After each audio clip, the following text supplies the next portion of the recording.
Bonjour à tous et à toutes et bienvenue une fois de plus sur la chaîne du pouvoir de la conscience. J'espère que vous allez bien, j'espère que vous passez une excellente journée et que vous prenez grand soin de vos conversations internes. Aujourd'hui, je vous partage la lecture d'une conférence de Neville Goddard intitulée « Vous pouvez pardonner les péchés » du 29 mars 1963. Avant de commencer avec la lecture, je vous invite à vous abonner à la chaîne si vous ne l'avez pas encore fait et n'hésitez pas à partager son contenu si vous pensez qu'il peut aider des personnes de votre entourage. Sans plus attendre et en vous remerciant de votre temps précieux, on commence avec la lecture. Vous pouvez pardonner les péchés, une conférence de Neville Goddard, 29 mars 1963. Vous pouvez pardonner les péchés. Pour la plupart des gens, cela semblera un blasphème, comme vous l'entendrez plus tard en citant les Écritures. Il est si courant parmi nous tous d'attribuer nos maux et nos problèmes à des choses extérieures, comme les conditions actuelles du monde, notre environnement ou simplement à des choses. Et ces choses peuvent être absentes de notre monde, ou elles peuvent être présentes dans notre monde, mais ce ne sont que des choses, alors que la véritable cause de nos maux est le péché. On nous dit qu'il a été appelé Jésus parce qu'il est venu sauver les hommes de leurs péchés. Sa seule préoccupation était de sauver l'homme du péché. Alors, qu'est-ce que le péché? Le péché signifie manquer le but, manquer la voie et manquer l'objectif dans la vie. Si vous n'avez pas de but, vous ne pouvez pas pécher. Si vous avez un objectif dans ce monde et que vous ne le réalisez pas, que vous le manquez, alors vous avez péché. Son objectif est donc de montrer à l'homme comment ne pas pécher dans ce monde. Pas de condamnation. Dites-moi votre objectif et dites-moi votre but, et je vous dirai la parole de Dieu. C'est ce qu'il a dit. Il est venu uniquement pour montrer à l'homme comment ne pas manquer son objectif dans ce monde. Nous nous tournons maintenant vers le livre de Marc au chapitre 2, où nous pouvons lire la même chose avec une légère différence dans le chapitre 9 de Matthieu. C'est l'histoire d'un paralytique. Comme on nous le dit, il prêchait la parole, c'est-à-dire l'histoire du salut, et ils ont amené un paralytique porté par 4 hommes. Voyant leur foi, il dit au paralytique « Mon fils, tes péchés sont pardonnés ». Les scribes assis autour pensaient dans leur cœur. Que dit-il? C'est un blasphème. Qui peut pardonner les péchés, si ce n'est Dieu seul? Et discernant dans leur cœur ce qu'ils envisageaient, il dit « Qu'est-ce qui est plus facile de dire au paralytique? Tes péchés sont pardonnés ou « Lève-toi, prends ton lit et marche ». Et ainsi il lui dit « Prends ton lit et marche et rentre chez toi ». Et il se leva et s'en alla chez lui. Ensuite, on nous dit que ceux qui l'ont vu ont eu peur, et ils ont glorifié Dieu qui avait donné une telle autorité aux hommes, car c'était un homme qui l'avait fait. Nous sommes cet homme. C'est à nous que cette autorité de pardonner les péchés a été donnée. Mais le monde pensait que c'était simplement le pouvoir exclusif d'un être extérieur à l'homme. Vous le lisez dans le chapitre 2 de Marc et le chapitre 9 de Matthieu. Maintenant, qu'est-ce que cette capacité de pardonner les péchés? Nous savons que le péché signifie manquer le but. Celui qui a pardonné s'est appelé lui-même la vérité. Il a dit « Je suis la vérité ». Si vous connaissez ma parole et que vous demeurez dans ma parole, alors vous connaîtrez la vérité, et la vérité vous rendra libre. Jean chapitre 8 verset 32. Car toute l'histoire commence. Il enseignait la vérité, il enseignait la parole. Maintenant, il se nomme lui-même la vérité. Et si vous connaissez la vérité et que vous demeurez dans ma parole, la vérité vous rendra libre. Si je vous disais ce soir, que voudriez-vous être dans ce monde? Et que vous me le nommez, j'aimerais être, et peu importe ce que c'est. Alors je me tournerai vers vous et je vous dirai, vous êtes cela. Mais vous l'êtes en ce moment. Vous l'êtes vraiment. Vous diriez, le suis-je? Eh bien, je ne peux pas le croire, je ne suis pas cela. Alors vous niez la vérité. Je suis la vérité. Je suis tout dans ce monde. Tout ce que l'homme pourrait jamais imaginer, je le suis. D'accord, alors imaginez ce que vous aimeriez être. Si vous ne pouvez pas rester fidèle, restez loyal à cette vision de vous-même, alors vous péchez. Et ne pas pécher, c'est avoir un objectif. Vous avez un objectif, que serait-ce si cela était vrai? Si c'était vrai que je suis, et ensuite je le nomme, que serait-ce? Alors je verrai le monde tel que je le verrais si c'était vrai.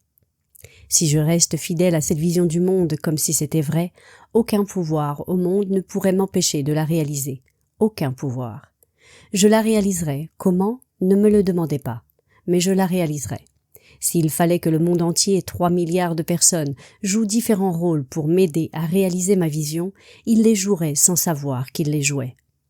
Peu importe qu'ils le sachent ou non, ils devraient tous contribuer à la réalisation de ma vision si je reste loyal à cette vision. Alors, que serait-ce si c'était vrai? Et je demande, quoi de vrai? Que je sois l'homme que j'aimerais être maintenant. Si je vous demandais à l'instant, y a-t-il un homme dans cette pièce qui est riche et que personne ne réponde « je suis riche », alors ce n'est pas votre objectif. Ou si c'est votre objectif, vous le manquez si vous n'avez pas répondu. Mais y a-t-il un homme dans cette pièce? Par homme, j'entends un homme au sens générique, qui est connu, qui contribue au bien du monde, et que personne ne réponde « je suis lui », alors soit ce n'est pas votre objectif, soit, si c'est votre objectif, vous le manquez. Le nom est « je suis lui », comme il nous est dit dans le verset 24 du chapitre 8 du livre de Jean. Si vous ne croyez pas que je suis lui, vous mourrez dans vos péchés. Vous restez simplement où vous êtes, manquant le but, à moins que vous ne croyiez que je suis lui. Ce n'est pas un homme qui vous parle, cela se passe dans les profondeurs de l'âme de l'homme. Si vous ne croyez pas maintenant que je suis celui que je voudrais être, eh bien, vous allez manquer votre objectif. Vous êtes en train de pécher. Ainsi, cela ne vient pas de l'extérieur, pas du tout. Cela n'est causé par rien de ce qui est extérieur.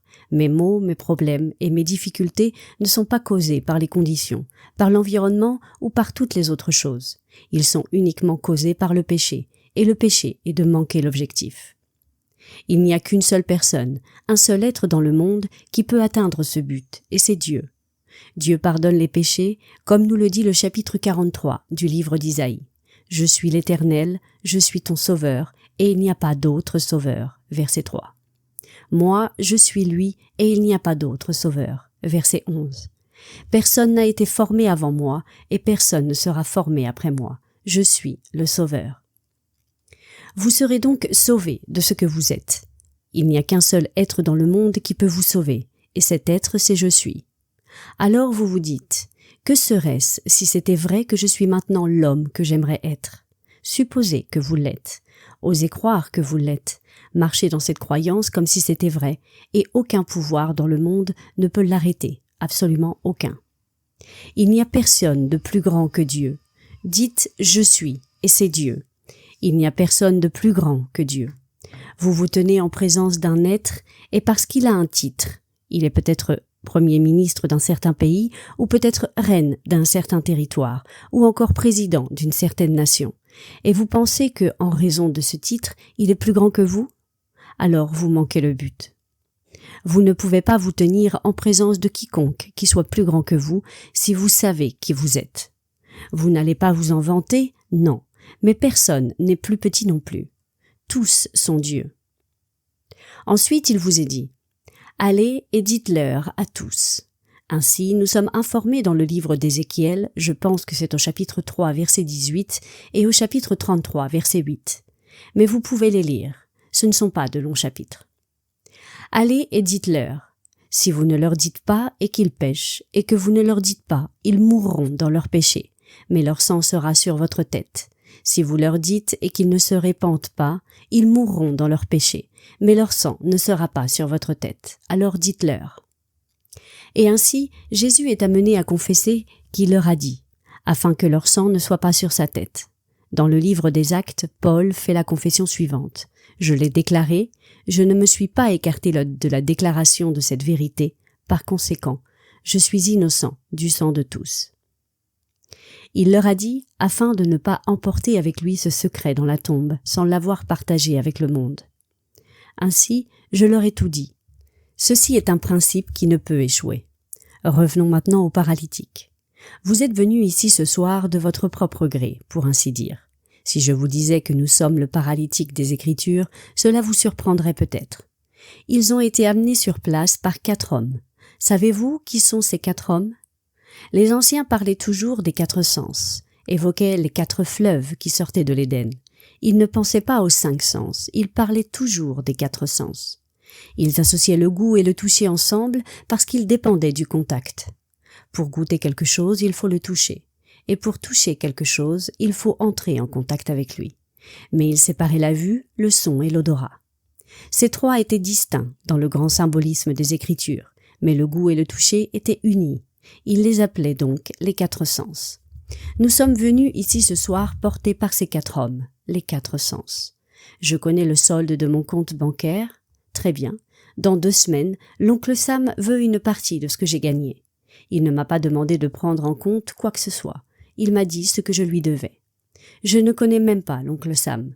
Mais on me dit qu'il existe quelque part, ou je ne sais pas, mais il existe. Je suis donc censé payer le 15 du mois prochain un certain montant. Peu importe comment je vis, je dois économiser quelque chose pour le payer. Parfaitement d'accord, c'est la terre de César. Je suis donc pleinement conscient de cela. Je peux voir mon solde bancaire, je sais ce qui se trouve dans mon monde. Je peux utiliser tous mes sens et les orienter vers ce que je dois affronter demain. Je suis venu ici ce soir sur les épaules de ces 4 hommes. Maintenant il me dit « Tes péchés sont pardonnés, lève-toi et marche ». Comment puis-je le faire, sachant que je dois payer le 15? Sachant ce que je dois faire entre maintenant et ce moment-là, comment puis-je le faire? Tes péchés sont pardonnés. Mais qui peut pardonner sinon Dieu? Seul Dieu peut pardonner. Et Dieu est quoi? Je suis. Très bien, je vais maintenant voir le monde comme je le verrais, s'il était déjà le 1er mai, avec toutes les choses derrière moi, complètement payées, et payées en totalité. Supposons que je suis sans emploi. Je marcherai ici ce soir sur les épaules de ces 4 hommes. Je sais que je suis sans emploi et j'ai un loyer à payer, de la nourriture à acheter, toutes ces choses, et il me dit que mes péchés sont pardonnés et que je dois me lever, prendre mon lit et marcher. Comment ferais-je cela? J'ai été amené ici sur les épaules de 4 hommes. On m'appelle à me lever, à ignorer ces 4 hommes, à marcher par mes propres moyens maintenant. Ne marchez pas en vous basant sur ce qui vous permettrait auparavant de penser, d'entendre, de sentir, de goûter et de toucher. Marchez hors d'ici, sans être aidé par ces 4-là. Marchez par vous-même. Eh bien, comment marcherais-je par moi-même? J'ignorerais les preuves des sens. Ils m'ont amené ici. J'ignore complètement ce qu'ils me disent et que j'ai réellement dans ce monde, et je vois ce que j'aimerais voir. J'assume que les choses sont comme je voudrais qu'elles soient.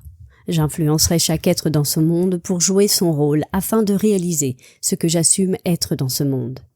Ainsi, je suis entré comme un paralytique et je sors par mes propres moyens. Voilà l'histoire. Chaque être dans le monde est appelé à se lever et à sortir, car il pardonne vos péchés. Il vient dans le monde uniquement pour libérer l'homme du péché. Peu importe ce que vous avez fait dans ce monde, ne regardez pas en arrière. Ne regardez pas les choses telles qu'elles sont, mais regardez les choses telles qu'elles devraient être. L'homme que vous aimeriez être, supposez que vous l'êtes. La femme que vous aimeriez être, supposez que vous l'êtes. Et voyez cela, et voyez uniquement cela. Alors, vous saurez ce que c'est que de pardonner les péchés. Et qui pardonne les péchés? Dieu pardonne les péchés. Qui vous a pardonné? Eh bien, j'ai supposé. Et qui a supposé? J'ai supposé. Eh bien, c'est Dieu. Je suis et son nom. Alors j'assume que je suis l'homme que j'aimerais être. C'est Dieu. Rien n'est impossible à Dieu. Alors j'assume que je suis, c'est Dieu. Et ensuite, je commence à le nommer et je marche dans cet état. Et c'est Dieu encore. Il n'y a rien d'autre que Dieu. Alors oubliez ce que vous avez fait, ce que vous semblez faire et rêvez de l'homme ou de la femme que vous aimeriez être et osez supposer que vous l'êtes. Maintenant le grand Blake nous dit: l'Esprit de Jésus est le pardon continuel des péchés. Chaque instant du temps est un pardon des péchés. Ce soir, lorsque nous entrerons dans le silence, nous pourrons nous asseoir ici, en ce moment, pendant 1 minute et nous pardonner mutuellement. Supposons maintenant que je puisse réellement entendre chacun se lever et raconter l'histoire la plus fantastique au monde à propos d'eux-mêmes, d'un ami, d'un proche, de quelqu'un. Supposons que je veuille vraiment entendre, depuis cette tribune, depuis cette audience, et que je m'assois dans le silence et écoute cela, et uniquement cela, comme si c'était vrai. L'histoire la plus fantastique que vous puissiez me raconter individuellement à nous tous. Et si je sortais d'ici ce soir convaincu que je l'ai entendu, et que vous l'avez entendu, et que je reste fidèle à ce que j'ai imaginé avoir entendu, je dois l'entendre. Aucun pouvoir ne peut l'arrêter si je lui reste fidèle. Si quelqu'un disait que cela n'a pas fonctionné, je ne pose aucune question sur la raison pour laquelle cela n'a pas fonctionné. En ce qui me concerne, cela a fonctionné. Je l'ai vu. Mais je sais que la vision que je vais maintenir maintenant à votre sujet, individuellement, aura son heure fixée. Je sais qu'elle mûrit et qu'elle va fleurir. Si pour vous cela semble lent, je vous demande d'attendre, car cette chose est certaine et elle ne sera pas en retard. Vous pouvez lire ça dans Habakkuk chapitre 2, verset 3. Si j'assume réellement que les choses sont telles que je voudrais qu'elles soient pour chaque être ici, et que je reste fidèle, je sais soit que cette histoire est vraie, soit qu'elle est fausse. Mais moi je sais qu'elle est vraie. Elle ne peut pas échouer. Il n'y a aucun pouvoir au monde pour la faire échouer. Un autre mot pour péché dans la Bible est offense. Dans notre merveilleuse prière du Seigneur, pardonne-nous nos offenses comme nous pardonnons à ceux qui nous ont offensés. C'est une infraction mineure à ce principe. Une offense signifie une déviation individuelle, juste une déviation temporaire. Ainsi, ce soir, vous et moi, commençons à discuter d'une personnalité. Que suis-je en train de faire en discutant d'une personnalité? Ce n'est qu'un état. Alors, je pense qu'il est sans emploi. Et vous et moi nous engageons dans une discussion, et discutons d'un homme qui est sans emploi. Et nous le voyons comme sans emploi et commençons à dire, eh bien, les conditions sont mauvaises ou peut-être qu'il n'était pas assez bon pour le travail. Et soudain, je commets une offense. Je n'applique pas ce principe. Je le vois comme l'état. Il n'est pas l'état. Mais je peux tomber dans ce petit piège. Nous le faisons tous chaque jour, toute la journée. Nous lisons le journal et un homme est appelé un grand homme parce qu'il se trouve être président ou peut-être une autre personne dans ce monde. Vous lisez ce qu'un chroniqueur dit de lui et vous êtes emporté par ce que le chroniqueur nous dit, par les arguments qu'il nous présente et soudain, vous commencez à penser comme il veut que vous pensiez et vous commettez une offense. Seigneur, pardonne-nous nos offenses comme nous pardonnons à ceux qui nous ont offensés. C'est un léger écart par rapport à notre objectif. Nous avons été détournés par ce que nous avons entendu, par ce que nous avons lu, par ce que nous avons vu dans ce monde. Et ça, c'est une offense. Et donc, je discute de quelqu'un qui ne trouve pas de travail, et soudain je pense, eh bien, quel est son salaire? Est-il qualifié? Comment gagnait-il auparavant? Je pose toutes ces questions, et elles sont sans importance. Par rapport à ce principe, elles n'ont aucune valeur. Que veut-il? Il veut un emploi? Très bien. Combien veut-il? Et il nomme un chiffre. Peu importe ce qu'il nomme. Maintenant, si c'était vrai, supposons que ce soit vrai qu'il l'est. Eh bien alors, laissez-moi supposer que c'est vrai. Je commence à voir le monde tel que je le verrais pour lui, si c'était vrai, et à ressentir la joie qui devait être la mienne s'il était maintenant employé et gagnait ce montant d'argent. Maintenant, cette chose est soit vraie, soit fausse. Mais moi, je vous dis qu'elle est vraie. Et donc chaque jour, vous et moi pouvons réciter la prière du Seigneur, mais en la récitant vraiment, nous demandons le pardon de nos offenses. Alors il nous montre de la miséricorde en nous pardonnant d'avoir commis des offenses aujourd'hui, de nous être écartés du chemin, pour ainsi dire. Voici donc l'histoire. Il est amené sur les épaules de 4 hommes, lui-même n'avait aucune foi. Il ne parle pas à l'homme, il s'adresse à ceux qui l'ont amené, il s'adresse au sens. Malgré ce qu'ils savaient, ils avaient encore une certaine foi, et l'ont amené en présence de Dieu, sachant que Dieu pouvait pardonner les péchés. Il a dit « en raison de votre foi ». Il parle maintenant à ceux qui l'ont amené. Il ne s'est pas d'abord adressé à l'homme, puis il s'adresse au paralytique. « Mon fils, tes péchés te sont pardonnés ». Voici une foi par procuration. Alors je peux avoir la foi pour vous si vous ne l'avez pas pour vous-même. Vous pouvez l'avoir pour moi si je ne l'ai pas pour moi-même. Et très souvent, la foi par procuration est plus facile que la foi directe. C'est-à-dire que si je peux me tourner vers vous, si vous croyez vraiment qu'un acte imaginaire est un fait, et si vous pouviez réellement croire que je suis maintenant ce que j'aimerais être, et qu'à ce moment-là je doute et que je me suis infidèle, vous pouvez me sauver. C'est une histoire tellement merveilleuse. Malgré moi, vous pouvez m'en sortir, car l'homme n'avait aucune foi. Ceux qui l'ont amené sur leurs épaules ont montré leur foi en l'amenant en présence de Dieu. Dieu les a félicités pour leur foi, puis s'est tourné vers le paralytique et a dit « Mon fils, tes péchés sont pardonnés ».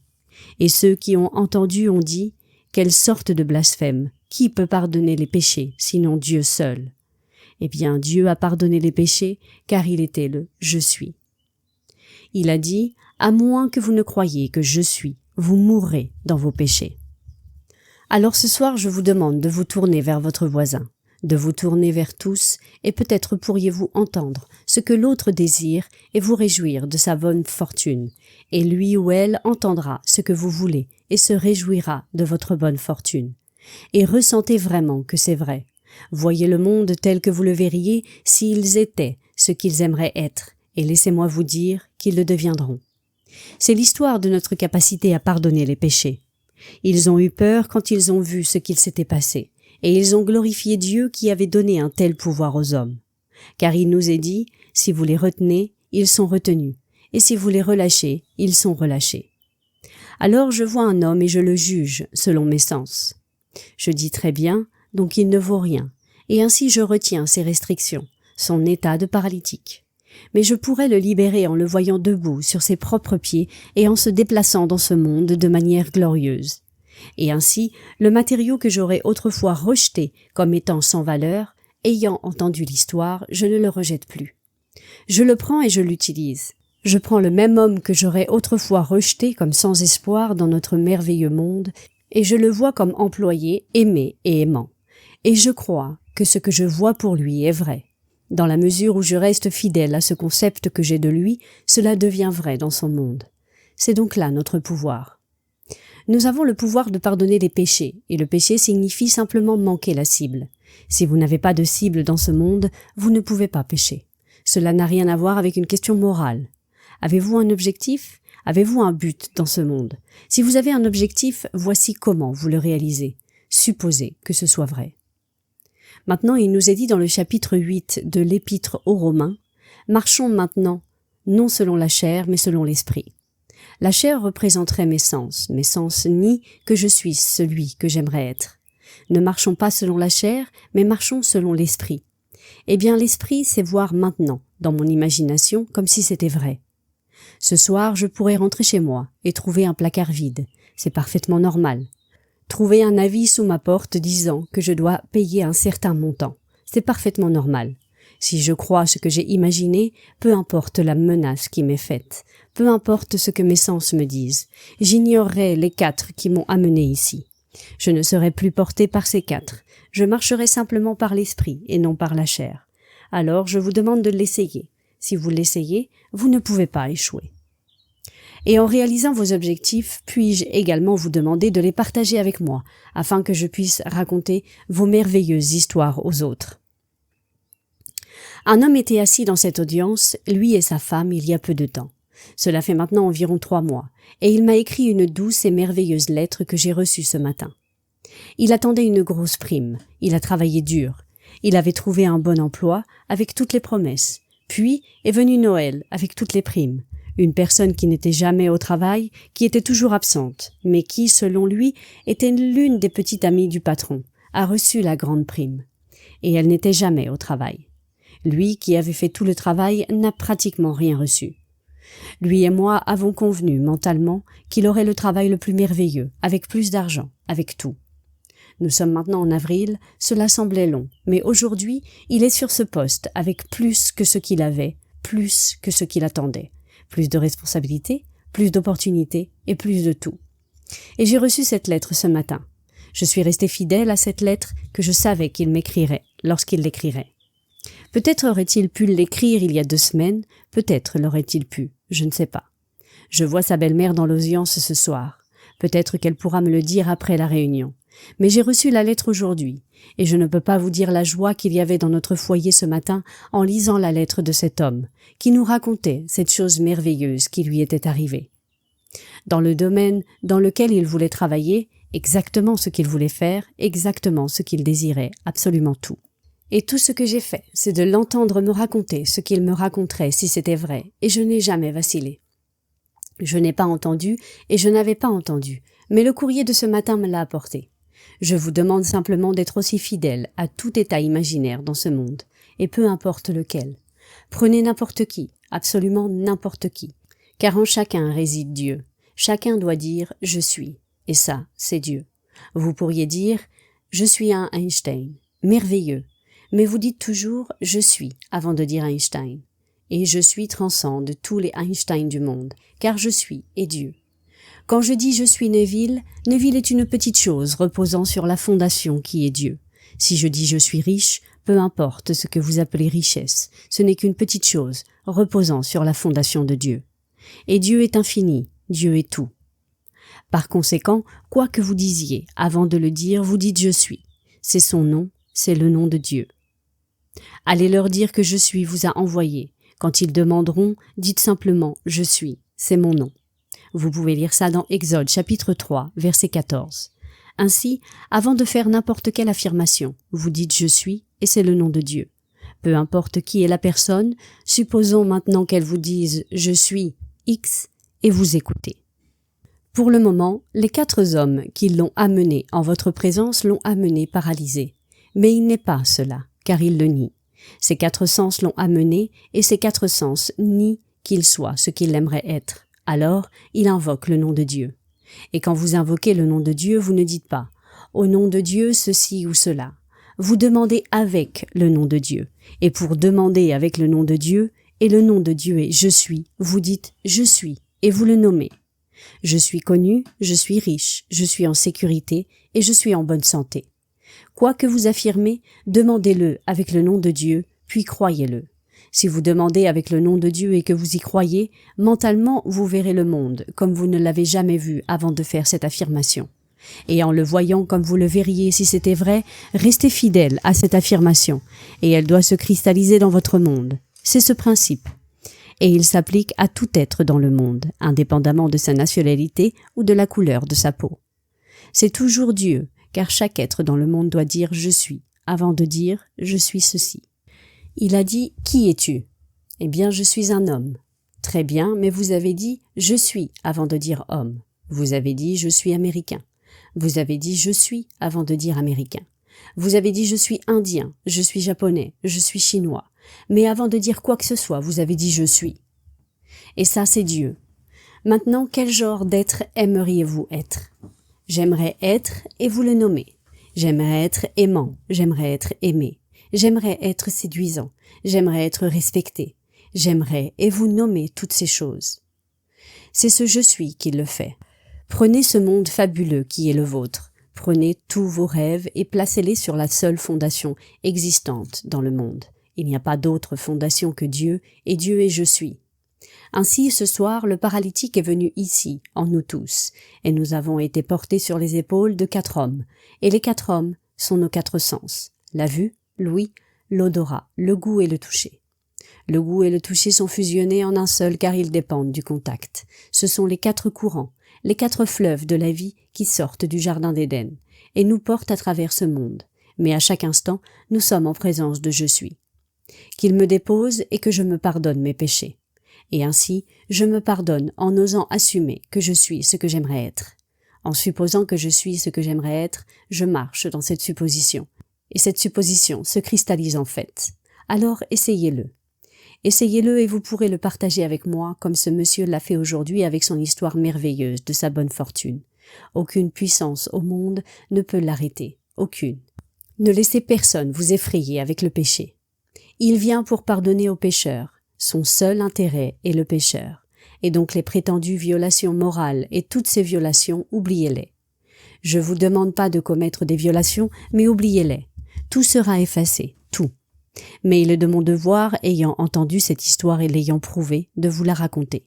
Car il m'est dit par la confession de Paul, par la confession d'Ézéchiel, par la confession de Jésus, que si je ne vous dis pas ce que je sais de la loi de Dieu, alors votre péché repose sur ma tête. Mais si je vous le dis et que vous ne me croyez toujours pas, vous mourrez dans vos péchés. Mais votre sang ne sera pas sur ma tête. Alors Paul a dit, je leur dirai, j'ai déclaré tout le conseil de Dieu à eux, donc je suis innocent de leur sang. Lisez-le, le chapitre 20e des Actes, les versets 26 à 28. Je suis innocent de leur sang, je leur ai dit, ils n'ont pas cru, et je suis innocent de leur sang, car j'ai déclaré tout le conseil de Dieu. Des états infinis. Un homme tombe dans un état, donc il est dans un état, mais il n'est pas cet état. Sortez-le de cet état en lui disant alors qu'il est dans cet état. Que voudrais-tu ? S'il répond « j'aimerais être » et il nomme quelque chose de complètement opposé à l'état dans lequel il se trouve. Mais il nomme l'état dans lequel il aimerait entrer. Et vous le placez-vous dans cet état en vous demandant « à quoi cela ressemblerait-il si c'était vrai qu'il soit maintenant ?» et vous nommez la chose qu'il aimerait être. Ensuite, en vous la nommant à vous-même, vous voyez cet homme tel qu'il serait vu si c'était vrai. Puis vous restez fidèle à cette vision, le laissant là où il est, mais restant fidèle au concept que vous avez de lui, et il en sort. Avec du recul, il pourrait dire « Cela serait arrivé de toute façon ». Parfaitement, vous savez comment cela s'est produit. Alors vous racontez cette histoire à chaque être dans le monde si vous avez l'occasion de leur raconter, et une fois que vous leur avez raconté, c'est entièrement à eux de choisir. Ils y croient ou ils n'y croient pas.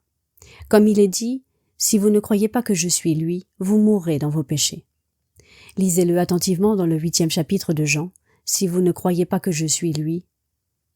Ceux qui le lisent pourraient penser qu'un homme vous dit « Je suis Dieu » et vous ne l'êtes pas. Si vous ne croyez pas que je suis et Dieu, et que vous ne l'êtes pas, alors vous mourrez dans vos péchés. Mais ce n'est pas cela du tout. Toute l'histoire se déroule dans l'âme de l'homme. Si vous ne croyez pas que vous-même, en disant « je suis », vous êtes l'être que vous aimeriez être, alors restez comme vous êtes et mourrez dans cet état limité. C'est l'histoire. Alors à moins que vous ne croyiez que je suis lui, vous mourrez dans vos péchés. Maintenant il vous dit la vérité. Connaissez la vérité et la vérité vous rendra libre. Et ils se plaignent. Eh bien nous sommes libres. Les voilà asservis et ils pensent qu'ils sont libres. C'est tout le vaste monde. Vous et moi disons, nous sommes américains, nous sommes libres. Impossible de payer le loyer, dans quel état sommes-nous libres? Impossible d'acheter de la soupe, dans quel état sommes-nous libres? En disant simplement que je suis américain? Ce ne sont que des mots. Je dois être libre de me déplacer dans ce monde. Je ne peux être libre que si je connais l'art de pardonner les péchés. Et le seul qui puisse pardonner le péché, c'est Dieu. Et le nom de Dieu est je suis. Dans ce monde aujourd'hui, dans notre merveilleux pays, il y a des centaines de milliers de personnes emprisonnées physiquement, mais elles sont américaines. Il y a des centaines de milliers, en fait. On dit 6 millions qui sont sans emploi, qui ne peuvent pas payer leur loyer. Et ils sont libres? Ils sont américains. Je dis allez raconter à chaque être dans le monde l'histoire de Dieu, telle qu'elle nous est racontée dans l'Ancien et le Nouveau Testament, et libérez-les. Ils peuvent être libres s'ils savent qui ils sont. Il n'y a pas un seul être en prison ce soir qui, si vous lui demandez « Qui es-tu ?», avant de vous dire son nom, ne répondra « Je suis John ». Je suis John quoi? Je suis John Smith, j'ai tant d'années. Mais avant toutes ces choses, il vous dit « Je suis ». Car j'ai vu cela. Vous voyez, cela effraie les gens. Comme il est dit dans ce 9e chapitre du livre de Matthieu, ils ont eu peur. Quand ils ont vu ce qui s'est passé, ils ont eu peur et ils ont glorifié Dieu, qui avait donné une telle autorité aux hommes. À San Francisco, lorsque j'ai raconté cette histoire, une dame était assise dans l'audience. Elle venait de recevoir un avis de l'armée lui annonçant que son frère avait été jugé, traduit en cour martiale et condamné à 6 mois de travaux forcés. Elle est rentrée chez elle et elle a dit « Si cet homme dit la vérité, je peux libérer mon frère ». Elle s'est assise à l'étage dans son appartement. Elle devait descendre les escaliers jusqu'à la porte si quelqu'un venait. Et assise seule à l'étage, elle s'est perdue dans cet état imaginaire où la sonnette retentissait et elle descendait les escaliers en courant, ouvrait la porte et embrassait son frère qui l'attendait là. Et elle l'a fait. Pendant une semaine entière, chaque matin, en prenant son petit déjeuner, elle s'imaginait que la sonnette retentissait, qu'elle descendait mentalement les escaliers, ouvrait la porte en grand et voyait son frère. Et elle le serrait dans ses bras. Le dimanche matin suivant, avant de venir à ma réunion, cela s'est produit. Et lorsqu'elle est arrivée à ma réunion, elle n'a plus pu se contenir. Elle n'a pas pu réprimer l'envie de se lever. Elle s'est levée dans l'audience devant un millier de personnes et elle a dit « Je dois raconter cette histoire ». Et elle a raconté son histoire sur la façon dont elle a racheté et libéré son frère. Il a été libéré honorablement. Bien qu'il ait été traduit en cour martiale et condamné à 6 mois de travaux forcés, il a été rejugé, libéré honorablement et il est rentré chez lui ce dimanche matin, une semaine plus tard. Je dis que tout le monde peut être pardonné. Il n'est plus le même être qu'il était. Quoi qu'il ait fait pour justifier la cour martiale, pourquoi devrait-il, soi-disant, payer jusqu'au dernier centime? Si elle a pu le racheter en le tirant de cet état qui l'a conduit à faire ce qu'il a fait, il n'est plus la même personne. Si ce soir j'avais quelqu'un qui était une horrible brute dans mon monde, mais que je décidais d'en faire une personne aimante et gentille, et qu'il entrait dans mon monde et démontrait sa gentillesse par ses actes, par tout ce qu'il fait, alors il n'est plus le même être qu'il était quand je le détestais. C'est la même âme immortelle, mais elle est dans un état différent. Autrefois je jugeais l'état, mais vais-je le maintenir dans cet état et le faire payer un prix qui n'appartient qu'à cet état? Vous voyez, il existe dans ce monde une chose appelée la miséricorde de Dieu. Tous les péchés doivent être expiés à moins que Dieu n'intervienne et ne soit miséricordieux. Eh bien, vous êtes Dieu, donc vous pouvez intervenir. Il vous l'a donné. Seul Dieu peut pardonner les péchés, et vous pouvez pardonner les péchés. Par conséquent, n'êtes-vous pas lui? Et Dieu est miséricorde. Mais ne pouvez-vous pas être miséricordieux et transformer complètement n'importe quel être dans ce monde? Quelle joie c'est de pouvoir transformer un être et de le voir différent au bout d'un certain temps. Alors je vous demande d'essayer. Essayez simplement. Et vous partagerez avec moi vos bonnes nouvelles et me direz comment vous l'avez fait. Laissez-moi vous dire que cela ne faillit pas. Ça marche. Cela ne peut pas échouer. Mais croyez cette affirmation dans le Notre Père. Pardonne-nous nos offenses. Car aujourd'hui, nous transgressons. Nous transgressons réellement. Nous avons entendu une rumeur, nous nous en sommes égarés, et nous avons simplement pénétré sur une autre terre, pour ainsi dire. Nous voyons le panneau « Propriété privée, défense d'entrée » partout, et nous marchons sur le terrain d'un autre. Eh bien, c'est ainsi que nous transgressons. Nous empiétons dessus. Ne le faites pas. Quoi que vous entendiez sur quelqu'un, n'y prêtez pas attention, si ce n'est pas quelque chose de beau. Car il ne discute que d'un état, et il voit cet être dans un état. Alors, n'écoutez simplement pas.